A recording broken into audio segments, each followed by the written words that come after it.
हाँ जी, तो आज अपन पैकिंग फ्रैक्शन और पैकिंग परसेंटेज देखने वाले। सिंपल है, एक ही प्रोसीजर है, ध्यान से सुनिएगा। ठीक है, तीन तरीके के मॉडल्स को देखेंगे जो कि अपन पढ़ते हुए आए हैं, एससीसी, एफसीसी, बीसीसी।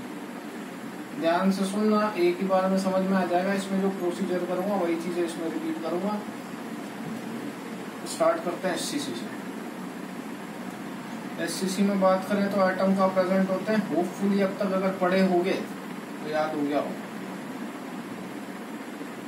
एटम का प्रेजेंट होते हैं कॉर्नर पे, और इसका z कितना आया था अपना 8 × 1/8,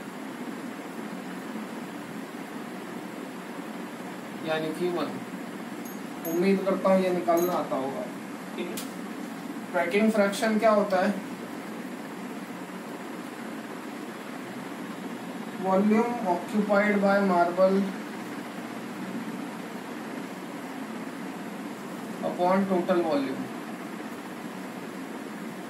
मैं आपको पहले भी बता चुका था कि आप ये जो एटम इतनी दूर दूर दिखाते हो, एक्चुअल में वो एटम इतनी दूर दूर रहते नहीं है, वो एटम एक दूसरे को टच कर रहे होते हैं। तो अगर थोड़ी सी इमेजिनेशन कर पाओ तो क्या सेंस बैठता है इसका, डायग्राम गौर से देखिएगा।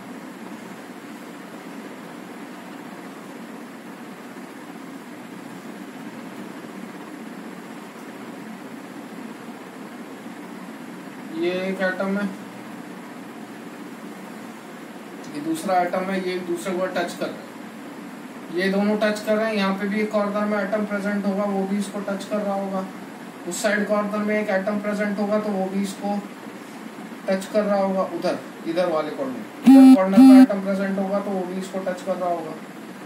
प्लस ये दोनों भी आपस में टच कर रहे होंगे। बात समझना आप लोग, कैसा बनेगा डायग्राम।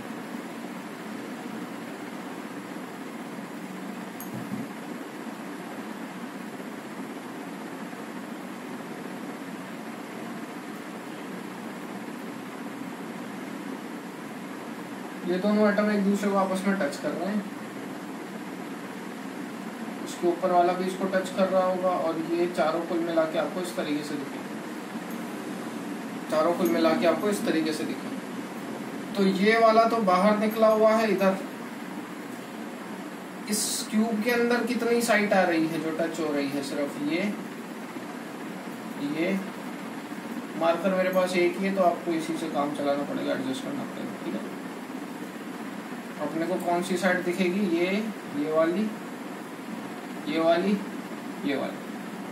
ठीक है, तो मैं अब यही साइड ड्रॉ कर रहा हूँ। आपको देखो, ये चारों टच कर रहे हैं, तो इस क्यूब के अंदर ये वाला पोर्शन, ये वाला पोर्शन, ये वाला पोर्शन और ये वाला पोर्शन दिख रहा होगा। ठीक बात। डायग्राम देखिएगा कैसे बनाऊंगा।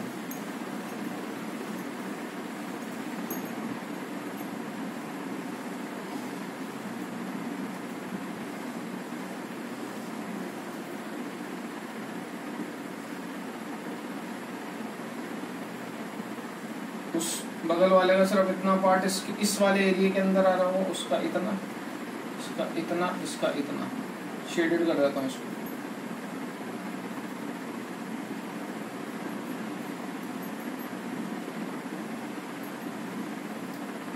सिमिलरली हर फेस पे आपको ऐसा डायग्राम मिलेगा। ठीक है, जैसे इधर ऐसा मिला है तो इधर भी ऐसा ही मिलेगा। ये समथिंग लाइक दिस, ये ऐसा ऐसा उधर भी मिलेगा, बट क्योंकि 2 डायमेंशनली है अपन उसे दिखा नहीं सकते। हर जगह आपको ऐसा पार्ट मिलेगा। ठीक है ना।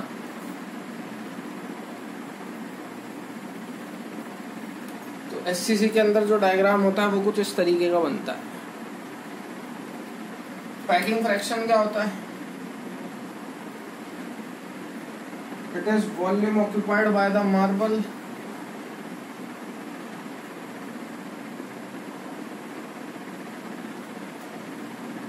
upon total volume। मार्बल ने जितना वॉल्यूम ऑक्यूपाई करा डिवाइड बाय टोटल वॉल्यूम। ठीक है, मार्बल ने जितना वॉल्यूम ऑक्यूपाई करा डिवाइड बाय टोटल वॉल्यूम। ये कॉर्नर से कॉर्नर की लेंथ को अपन ये मानते थे, और ये किसके बराबर होगी, 2r के, ये वाली r और ये वाली r। ये अपन देख चुके हैं relation between H length and radius में, भूल गए हो तो वहां से देख लेना। ठीक, टोटल एससीसी के लिए ए और आर में यही रिलेशन आता था। Total number of atoms in unit cell कितने होंगे, निकाले रखे हैं 1। तो टोटल वॉल्यूम ऑक्यूपाइड कितना होगा,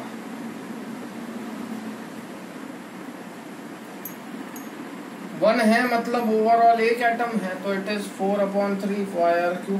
स्फीयर का वॉल्यूम यही होता है। ठीक है,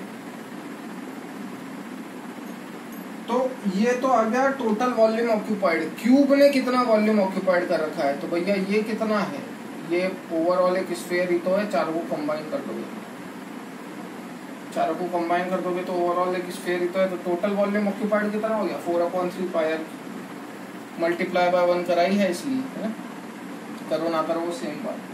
वॉल्यूम ऑफ यूनिट सेल कितना है, क्यूब का वॉल्यूम कितना होता है, ए क्यूब, और ए किसके बराबर है, 2r के। यही वैल्यूज कर दो पुट, आ जाएगा आपका आंसर।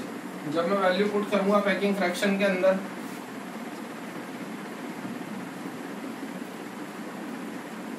तो यहाँ क्या लिखेंगे, 4/3 πr3 अपॉन टोटल वॉल्यूम ए क्यूब। ए बराबर किसके, 2r के, तो मैं यहाँ लिख रहा हूँ 2r का क्यूब, यानी कि कितनी हो जाएगी वैल्यू, 8r3। r³ से r³ कैंसिल, हर बार कैंसिल होगा, इसलिए बोल रहा हूँ सेम डेरिवेशन है, बार बार यही चीज होंगी। 8r³, r³ से r³ कैंसिल, रेशो लेके जब आप सॉल्व करोगे तो ये पैकिंग फ्रैक्शन आएगा 0.523। खुद तो बनाते हैं जो बोल देंगे कि 52.3 होता है पैकिंग फ्रैक्शन, वो पैकिंग परसेंटेज होती है। Fraction suppose to be less than 1, mole fraction अगर सुना हो तो 0.523 is the packing fraction. What is the packing percentage? इसी को 100 से मल्टीप्लाई कर दो, 52.3 is the packing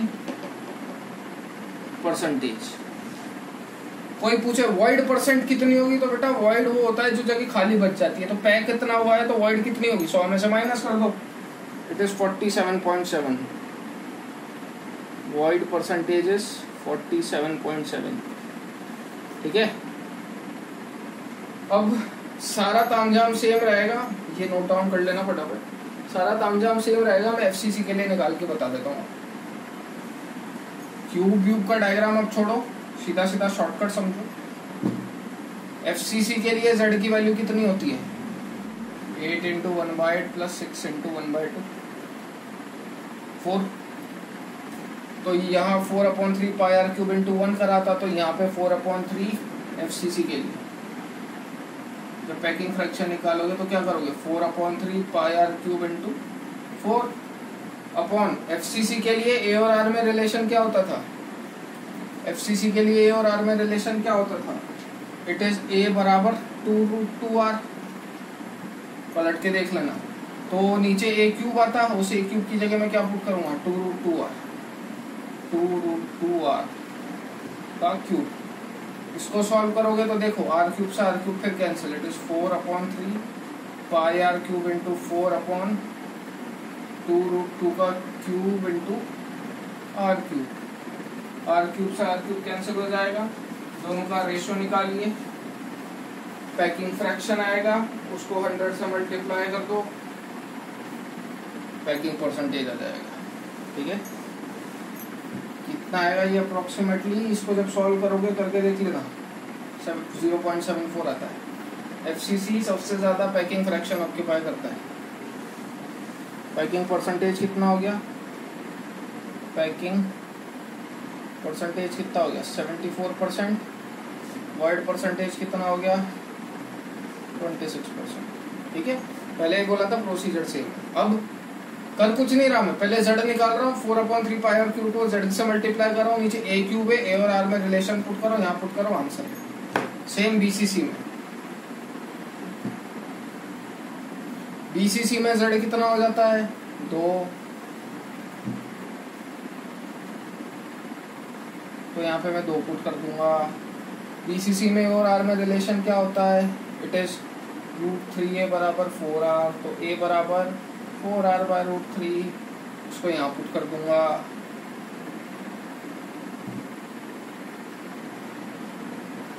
इसको सॉल्व करेंगे तो आ जाएगा आपके पास BCC का परसेंटेज, वो अप्रोक्सीमेटली आएगा आपके पास 60 की लाइन में आता है समथिंग। सॉल्व करके देख लेना इसको, ठीक है। 68 आएगा, जो भी आए अकॉर्डिंगली निकाल के देख लेना। यही आपकी आएगी BCC की पैकिंग परसेंटेज, ठीक है। आज के लिए लेक्चर इतना ही रखते हैं। सॉल्व करके देखो 68% आ रहा होगा, 0.68 packing fraction, packing percentage 68, void percentage 32, ठीक है। चलिए।